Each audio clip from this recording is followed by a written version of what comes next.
In this class, we will be discussing the basics of Brayton's cycle and the derivation for the efficiency of a Brayton cycle.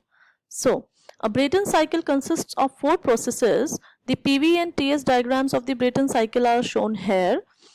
So, the two processes are isentropic, 1 to 2, shown as isentropic as constant entropy in this, and 3 to 4, which is the isentropic expansion process.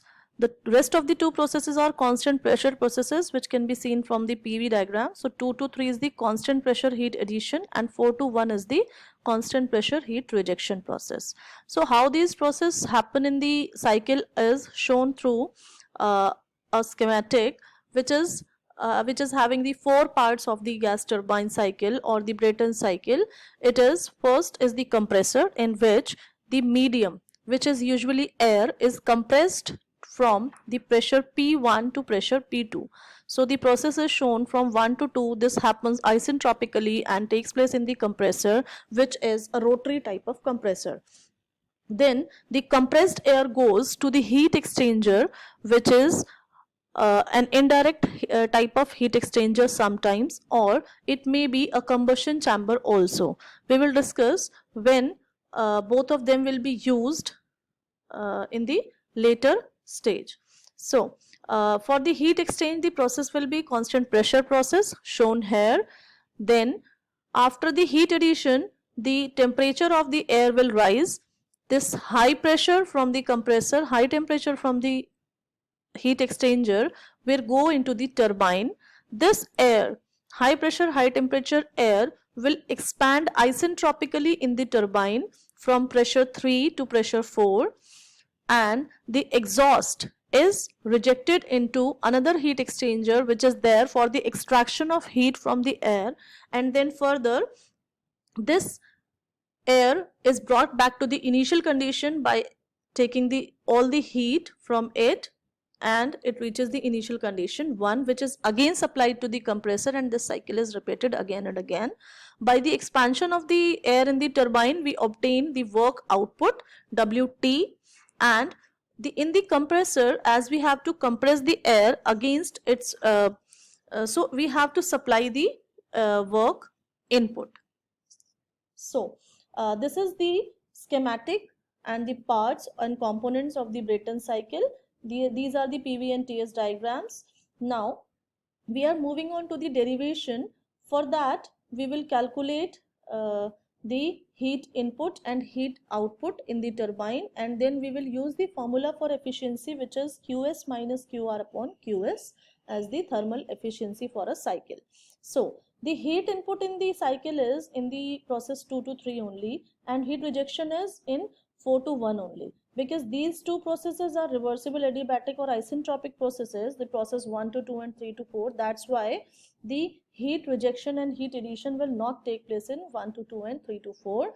The processes exchanging heat are 2 to 3 and 4 to 1 only. So in the process 2 to 3, the heat addition will be Cp dt, that means Cp into T3 minus T2 ms dot for the mass flow rate. Then for the rejection process 4 to 1, the heat rejection can be calculated by again m Cp dt, so T4 minus T1 will be there.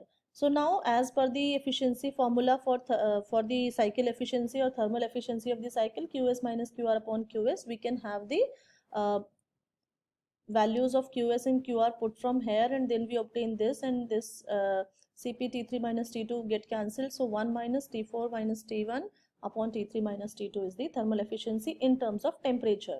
But now we will derive this formula in other terms, in the terms of pressure ratio.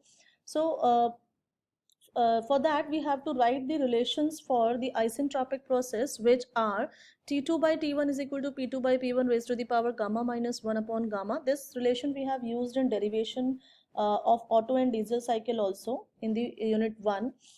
So this P2 by P1 is basically defined as the pressure ratio now. So pressure ratio is the higher pressure of the cycle, that is 2 and 3, which are equal, upon the lower pressures which are 1 and 4, and they are again equal. So P2 upon P1 or P3 upon P4 is the pressure ratio in the cycle.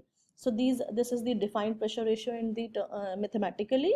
And then we can also write the relation for the isentropic process 3 to 4, which is T3 by T4 is equal to P3 by P4 raised to the power gamma minus 1 upon gamma in the similar way. And here also we can write P3 by P4 as Rp. So as we can see in equation 2 and 3, the right hand sides are equal, and hence we get that T2 by T1 is equal to T3 by T4. So by rearranging this, taking T4 in place of T2 and T2 in place of T4, we get T4 upon T1 is equal to T3 upon T2. And when let us name this as equation 4.